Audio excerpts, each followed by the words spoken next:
श्री शिवाय नमस्तुभ्यम, हर हर महादेव।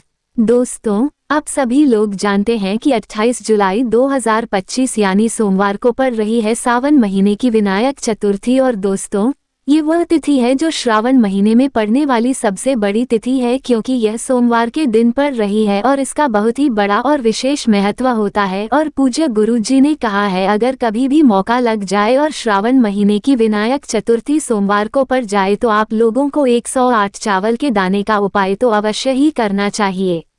इन दोनों का संयोग बहुत ही कम आता है। और दोस्तों, पूज्य गुरु जी ने अपनी शिव महापुराण की कथा में बताया है, इस दिन आपको 108 चावल दाने वाला उपाय तो अवश्य ही करना चाहिए, क्योंकि ऐसा दिन पूरे साल में सिर्फ एक ही बार आता है। और दोस्तों, आप सभी लोग जानते हो कि सोमवार का अगर सबसे बड़ा कोई उपाय है तो वह 108 चावल के दाने वाला उपाय है। तो दोस्तों, इस रविवार के दिन आप लोगों को इस 108 चावल दाने वाले उपाय को जरूर करना है। बहुत सारे लोग होंगे जिन लोगों ने इस उपाय को ना किया हो, मतलब पूरा साल निकल गया और उन्होंने किसी भी दिन इस 108 चावल दाने वाले उपाय को ना किया हो। पर दोस्तों, आपके पास एक आखिरी मौका बचा हुआ है जो कि 28 जुलाई के दिन है। तो इस दिन आप लोगों को इस वाले उपाय को जरूर कर लेना है। भले ही आपने पूरे साल भर इस उपाय को ना किया हो, पर अगर आपने इस श्रावण महीने के सोमवार विनायक चतुर्थी के दिन अगर इस वाले उपाय को कर लिया तो आपको इस उपाय को करने का वह फल मिलेगा जिसकी आपने कभी कल्पना भी नहीं करी होगी। इसलिए आप लोग इस वाले उपाय को एक बार जरूर कर लेना, ताकि आप लोगों के हाथ से यह मौका ना जा सके और आपको इस उपाय को करने का फल मिल सके। दोस्तों, यह उपाय पंडित जी ने अपनी अभी की ही शिव महापुराण की कथा में बताया है, जिस उपाय को आज हम आपको बहुत अच्छे से समझाने वाले हैं। इस वीडियो को देखने के बाद इस उपाय को समझने के लिए आपको कोई और वीडियो को देखने की जरूरत नहीं पड़ेगी। तो चलिए दोस्तों, उपाय को शुरू करते हैं। देखिए, यह इस श्रावण महीने के सोमवार के दिन यह इतना खास होता है, इतना महत्वपूर्ण होता है। देखा गया है, कभी कभी बड़े बड़े पूजा पाठ अनुष्ठान से जो मनोकामना पूर्ण नहीं होते, वो इस श्रावण महीने के सोमवार के दिन एक छोटे से उपाय करने से ही आपकी मनोकामना पूर्ण हो जाती है। और बहुत सारे लोगों ने इस उपाय को किया भी है और उनको इस उपाय को करने का फल भी जरूर मिला है। अगर आप लोग भी इस उपाय को सोमवार विनायक चतुर्थी के दिन करना चाहते हैं तो आप इस उपाय को पहले अच्छे से समझ लेना, सुन लेना, उसके बाद करना। आपको इस उपाय का फल जरूर मिलेगा। और इस उपाय को कर लेने से आपके घर में चाहे किसी भी प्रकार की दुख और समस्या क्यों ना चल रही हो, आपको उसका कारण भी नहीं पता है कि भाई ये समस्या किस कारण से चल रही है, उसका कुछ भी कारण हो सकता है, जैसे पितृ दोष हो सकता है या किसी भी तरह का मंगल दोष भी हो सकता है। तो इस दिन आप लोगों को यह वाला उपाय कर लेना है। यह एक ऐसा उपाय है जिस उपाय को अगर किसी विशेष दिन पर किया जाए तो भाई उस विशेष दिन का जो है वह तो हमें मिलता ही मिलता है, पर हमने उस दिन पर इस उपाय को किया है तो हमें उससे भी बड़ा फल मिलता है, और फल बहुत जल्दी मिलता है, क्योंकि आप इस उपाय को बहुत ही बड़े और विशेष दिन पर कर रहे हो। तो चलिए अब उपाय के बारे में बात करते हैं, लेकिन उससे पहले आप लोगों को ये जानना आवश्यक है कि आखिर यह उपाय किस समय करना है, किसको करना है और कैसे करना है। तो चलिए हम आगे आपको वीडियो में एक एक करके बता देते हैं, लेकिन उससे पहले अगर आप लोग हमारे चैनल पर नए हैं तो हमारे चैनल को सब्सक्राइब कर लेना और इस वीडियो को लाइक करके कमेंट बॉक्स में श्री शिवाय नमस्तुभ्यम ओम नमः शिवाय जरूर टाइप कर देना। और अपने फायदे के लिए, गरीबी दूर करने के लिए इस वीडियो को पूरा देख कर जाना, तभी आपको लाभ की प्राप्ति होगी। यदि आज आपने वीडियो को बीच बीच में से देखा, काट काट कर देखा, तो आपको जीवन में कभी सफलता हासिल भी नहीं होगी। तो दोस्तों, इस 108 चावल के दाने वाले उपाय को हमें इस सोमवार के दिन कैसे करना है, किसको करना है, किस समय करना है और कहां पर करना है, ये सारे सवालों के जवाब आपको इस वीडियो में मिल जाएंगे। और जो यह वीडियो देखेगा भाई, उसको 108 चावल के दाने वाला उपाय जरूर करना चाहिए, क्योंकि इस दिन एक चावल के दाने का भी बहुत ही बड़ा और विशेष महत्व होता है। और जब बात आ जाए 108 चावल के दाने की, तो ये सोने पर सुहागा वाली बात हो जाती है और यह एक बहुत ही बड़ा उपाय हो जाता है इस सोमवार विनायक चतुर्थी का। तो अब दोस्तों, इस 108 चावल के दाने वाले उपाय को आखिर करना किसको है, सबसे पहले हम लोग वह बात जान लेते हैं। तो देखो, घर की जो बड़ी माताएं बहनें होती हैं, उन माताओं बहनों में से कोई भी एक बड़ी माता बहन इस वाले उपाय को कर सकती है। और दोस्तों, अगर आप चाह तो अपने घर में से सभी सदस्यों को भी इस उपाय को करवा सकते हैं। अगर किसी व्यक्ति की खुद की कोई मनोकामना है, खुद की कोई दुख और परेशानी है जो कि वह अपने लिए ही करना चाहता है, इस वाले उपाय को तो वह खुद अपने लिए भी कर सकता है। बाकी अगर कोई घर में से ऐसा है जो कि अपने पूरे घर परिवार की सुख और शांति के लिए यह वाला उपाय करना चाहता है, तो भाई वह भी कर सकता है। उसमें भी कोई दिक्कत वाली बात नहीं है। कहने का मतलब यह है कि इस उपाय को हर एक सदस्य भी कर सकता है और पूरे घर परिवार के सदस्य के लिए घर की बड़ी माताओं बहनों में से कोई एक माता बहन भी कर सकती है। माताएं बहनें अगर घर में उपस्थित ना हो या वह ये वाला उपाय ना कर पा रही हो, तो फिर घर का कोई बड़ा सदस्य भी इस 108 चावल के दाने वाले उपाय को कर सकता है। चाहे फिर वह पुरुष ही क्यों ना हो, उसमें कोई भी दिक्कत वाली बात नहीं है। अब दोस्तों, इस 108 चावल के दाने वाले उपाय को हमें करना कहाँ पर है? हमें इसे शिव जी के मंदिर में जाकर करना है। बहुत सारे लोग प्रश्न करते हैं, हर एक उपाय को करते समय क्या हम इस उपाय को घर पर कर सकते हैं? तो इस वाले उपाय को आप घर पर नहीं कर सकते हो। इस वाले उपाय को करने के लिए आपको शिव जी के मंदिर ही जाना पड़ेगा। उसके बाद में दोस्तों, जो अगला प्रश्न निकल कर आता है वो यह आता है इस उपाय को लेकर कि आखिर इस उपाय को हमें किस समय करना है? सुबह के समय करना है कि शाम के समय करना है? तो देखो, इस वाले उपाय को आप लोग सुबह के समय भी कर सकते हो और शाम के समय प्रदोष काल में भी कर सकते हो। अब अगर आप पूछो कि भाई सबसे उत्तम समय कौन सा रहेगा इस 108 चावल के दाने वाले उपाय को करने का, तो हम आपसे बस यही कहेंगे कि इस उपाय को आप सुबह के समय करेंगे तो ज़्यादा बेहतर होगा। बाकी अगर प्रदोष काल शाम के समय भी करेंगे तो भी अच्छा होगा, उसमें कोई भी दिक्कत वाली बात नहीं है। तो अब दोस्तों, जो अगली सबसे बड़ी और महत्वपूर्ण बात आती है वो यह आती है कि सुबह अगर हम उपाय को करेंगे तो हमें कितने बजे से लेकर कितने बजे तक के बीच में करना है, और शाम के समय प्रदोष काल में करेंगे तो हमें कितने बजे से लेकर कितने बजे के बीच में करना है। तो देखो, सुबह जितनी जल्दी हो सके आप उपाय को करने की कोशिश करना। बाकी अगर किसी कारणवश लेट भी हो जाओ, थोड़ी देर भी हो जाए, तो 10 या 11 बजे तक भी आप उपाय कर लेना, पर 12 बजे से ज़्यादा देरी ना हो। ठीक है, इस बात का ध्यान रखना। उसके बाद में दोस्तों, अगर शाम के समय प्रदोष काल की बात करें, प्रदोष काल का जो समय होता है वह शाम के 6 बजे से शुरू हो जाता है। मतलब शाम के 6 बजे से लेकर 7 बजे के बीच का जो समय होता है, ये समय प्रदोष काल का समय होता है। पर अभी जो मौसम चल रहा है, इस मौसम में जो है शाम बहुत देरी से होती है, तो आप इस उपाय को 7 या 8 बजे के बीच में भी कर सकते हो। मतलब शाम के 6 बजे से रात 8 बजे के बीच में आप कभी भी इस वाले उपाय को कर सकते हो, उसमें कोई भी दिक्कत वाली बात नहीं है।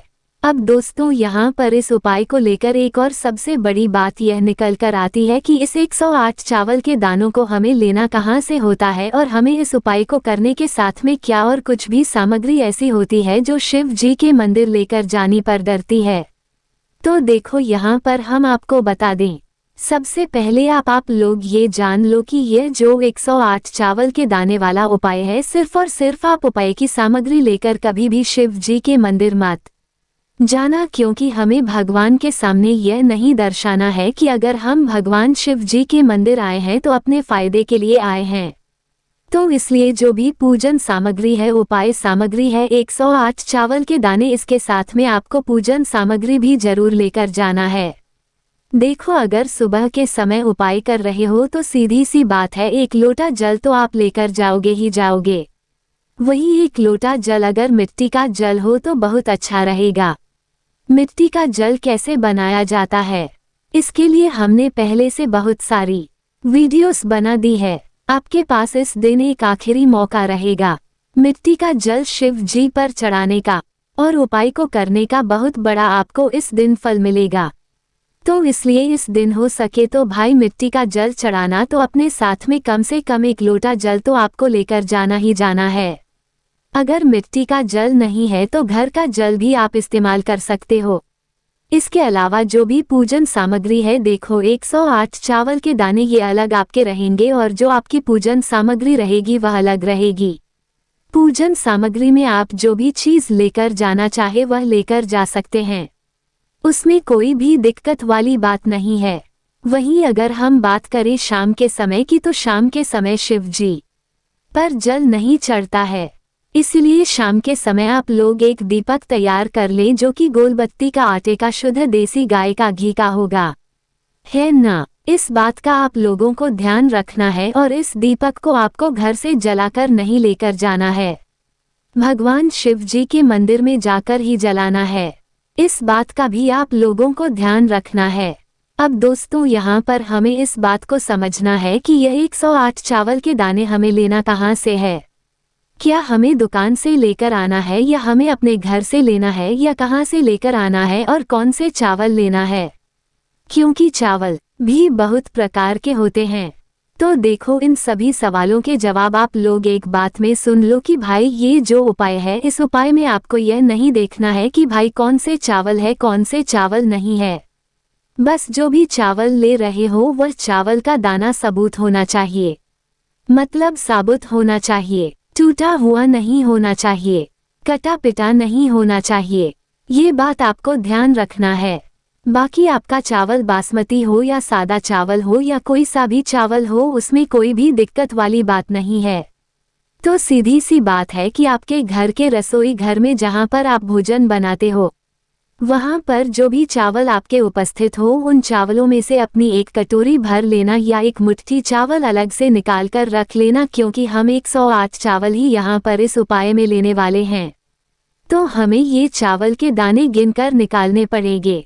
इस बात का आप लोगों को ध्यान रखना है। तो अपने उस चावल की कटोरी में से या चावल में से 108 ऐसे चावल के दाने आप लोग निकाल लो जो कि टूटे हुए ना हो, कटे पिटे ना हो, जिनमें कोई दाग ना लगा हुआ हो, है ना। अच्छे साबुत चावल के दाने 108 दाने आप लोग निकाल कर रख लो और इन्हें किसी भी एक कागज की पुड़िया में या किसी एक छोटी सी कटोरी में आप लोग रख लो, ताकि यह सुरक्षित रहे, आपके एक भी चावल का दाना इधर उधर ना हो और आपका उपाय भी पूरा अच्छे से हो जाए। तो भाई जैसे ही आपका उपाय की जो सामग्री है 108 चावल के दाने ये तैयार हो जाते हैं, उसके बाद में आपको जो भी अपनी पूजन सामग्री है सुबह के समय कर रहे हो, तो एक लोटा जल या पूजन सामग्री जो लेकर जाना चाहो उसकी भी तैयारी कर लेना। और शाम के समय जा रहे हो तो भाई अपना जो दीपक है उसे तैयार कर लेना, ठीक है। और उपाय को करते समय शुद्धता का विशेष रूप से ध्यान रखना, ठीक है। सुबह सुबह स्नान करने के बाद ही उपाय को करने की आप लोग तैयारी करना।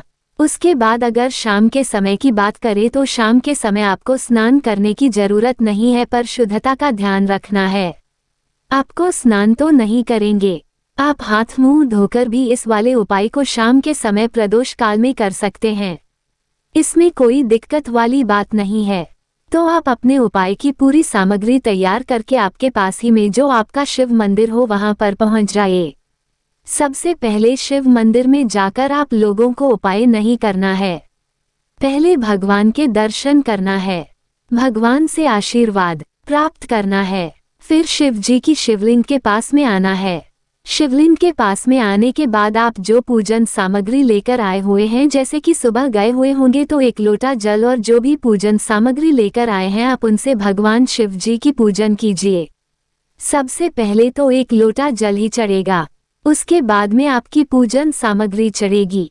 उसके बाद में अगर दोस्तों शाम के समय अगर आप इस उपाय को कर रहे हो तो अपने साथ में कम से कम एक जो दीपक है गोल बाती का जो आप अपने साथ में लेकर गए हो, उस दीपक को मंदिर में जाकर अपनी माचिस से जलाना है और उस दीपक को शिवलिंग के पास में रखना है, ठीक है। इस दीपक को रखने के बाद ही आप लोगों को अपना यह वाला उपाय शुरू करना है और दीपक को ज्यादा पास में मत रखना। वैसे भी गर्मी पड़ रही है, भगवान शिव जी को आंच नहीं लगनी चाहिए, है ना। तो भाई जैसे ही आपकी पूजा अर्चना हो जाती है, आप भगवान शिव जी को प्रसन्न कर लेते हैं।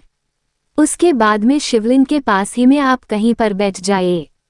सामने या आसपास जिस जगह पर आपको बैठना हो वहां पर बैठ जाए और अपने वह 108 चावल के दाने अपने सामने निकाल कर रख लीजिए, क्योंकि अब यहाँ पर उपाय को यहाँ पर करने की आपको तैयारी करना है। और इस तरीके से जब आप उपाय करेंगे, पूजन सामग्री करने के बाद, पूजन अर्चना करने के बाद, तो आपको उपाय का फल बहुत जल्दी और बहुत बढ़ा होकर मिलेगा। तो अपने 108 चावल के दाने अपने सामने निकाल कर रख लेना। और यह जो उपाय है यह आपकी सीधे हाथ की हथेली से होगा, इसलिए इस बात का भी विशेष रूप से ध्यान रखना है। तो सीधे हाथ की हथेली का प्रयोग करके ही आप लोग अपना इस वाले उपाय को करना। अपने सामने जो भी आपकी कागज की पुड़िया है उसको खोलकर रख लो, या कटोरी है तो भाई उसे अपने सामने रख लो और अपने वह 108 चावल के दाने निकाल लो। ठीक है, उसके बाद में दोस्तों अब आपको क्या करना है कि शिवलिंग आपके सामने होगी, तो आपने वह 108 चावल के दाने एक एक करके आपको शिव जी के शिवलिंग के ऊपर चढ़ाना है। कहाँ पर चढ़ाना है? शिवलिंग के ऊपर चढ़ाना है और कहीं पर भी नहीं चढ़ाना है। आपको अपने हथेली से तो शिवलिंग के ऊपर चढ़ाना है, भले ही फिर वह अपने आप जलाधारी पर गिर जाए या मतलब वहीं पर गिर जाए, उसमें कोई दिक्कत वाली बात नहीं है, पर आप चढ़ाओ शिवलिंग के ऊपर ही। तो आपको क्या करना है, अपना पहला चावल का दाना उठाना है, श्री शिवाय नमस्तुभ्यम बोलना है और शिवलिंग पर चढ़ा देना है। इसी तरीके से दूसरा चावल का दाना उठा है, शिवलिंग पर चढ़ाना है और मंत्र बोल देना है। और फिर तीसरा चावल का दाना उठाना है, श्री शिवाय नमस्तुभ्यम बोलना है और चढ़ा देना है। इसी प्रकार से आपको पूरे 108 चावल के दाने एक एक करके शिव जी के शिवलिंग के ऊपर चढ़ाना है और भगवान से प्रार्थना करते जाना है। मतलब प्रार्थना तो आपको आखिरी में करना है, पर हर एक चावल के दाने को चढ़ाते समय श्री शिवाय नमस्तुभ्यम जरूर बोलना है। उसके बाद ही में ये चावल का दाना शिवलिंग के ऊपर आपको चढ़ाना है। जैसे ही आपके 108 चावल के दाने शिवलिंग के ऊपर चढ़ जाते हैं, तो भाई उसके बाद में आपको क्या करना है, भगवान से अपनी मनोकामना बोलना है। मनोकामना भी कब बोलना है, जब आपका 108 चावल का दाना आपके सीधे हाथ की हथेली में हो और आप उसे चढ़ाने के लिए जा रहे हो। श्री शिवाय नमस्तुभ्यम बोलकर उस आखिरी चावल के दाने को शिवलिंग के ऊपर चढ़ा देना और भगवान से फिर अपनी वह मनोकामना बोल देना, जिस मनोकामना के लिए आप लोग अपना यह वाला उपाय कर रहे हो, जिस भी दुख और परेशानी के लिए आप लोग अपना यह वाला उपाय कर रहे हो। उसके बाद में जैसे ही आप अपनी मनोकामना बोल देते हो, आपका ये वाला उपाय पूरा हो जाता है। पर दोस्तों, उपाय को करने के बाद आप लोगों को 2 मिनट भगवान शिव जी के मंत्र का जाप जरूर करना है, और मंत्र का जाप करने के बाद भगवान से एक और बार प्रार्थना करना है अपनी मनोकामना के लिए या अपनी जो भी दुख और परेशानी है उसके लिए। इसके बाद में आप लोग भगवान को देखकर भगवान से प्रार्थना करके उनसे आशीर्वाद लेकर वहां से उठ सकते हैं और अपने घर पर जा सकते हैं। बस दोस्तों, यहाँ पर यह वाला उपाय पूरा हो जाता है। इस तरीके से जो भी व्यक्ति छोटी छोटी चीजों का ध्यान रखते हुए इस 108 चावल के दाने वाले उपाय को करेगा, निश्चित सी बात है उसे उसकी मनोकामना जल्दी पूर्ण होगी और जो भी दुख और परेशानी है वह भी बहुत ही जल्दी दूर होंगे। और दोस्तों, अगर आपको हमारी यह वीडियो पसंद आई हो तो हमारे इस वीडियो को लाइक और चैनल को सब्सक्राइब जरूर करें। हर हर महादेव, ओम नमः शिवाय। लेना है एक गोल बाती का दीपक, आप चाहे तो मिट्टी का ले सकते हैं या फिर घर से शुद्ध आटा मढ़कर उसका दीपक आप तैयार कर सकते हैं। इसके बाद आपको लेना है शुद्ध गाय का घी, अगर वह नहीं है तो कोई भी देसी घी इस्तेमाल कर सकते हैं जिससे आपको दीपक प्रज्वलित करना है। देखो, अब ये सब सामग्री लेकर आपको जाना है प्रदोष काल में आपके घर पर तुलसी जी के घेरे के पास में। देखो, यह उपाय तो आपको अवश्य करना है। देखो, वहां पहुंचकर सबसे पहले वह दीपक आपको प्रज्वलित कर देना है और ओम नमो भगवते वासुदेवाय नमः का 11 बार जाप करना है। उसके बाद आपको अपने सीधे हाथ में थोड़ी हल्दी लेकर उस दीपक में अपना नाम और गोत्र बोलते हुए डाल देना है। उसके बाद माता लक्ष्मी से आपको प्रार्थना करना है कि हे महालक्ष्मी, हमारी सभी दुख तकलीफों को दूर करो। हे महादेव, हमारे सब दुख कष्टों को खत्म करो। इस भावना से आपको यह उपाय करना है।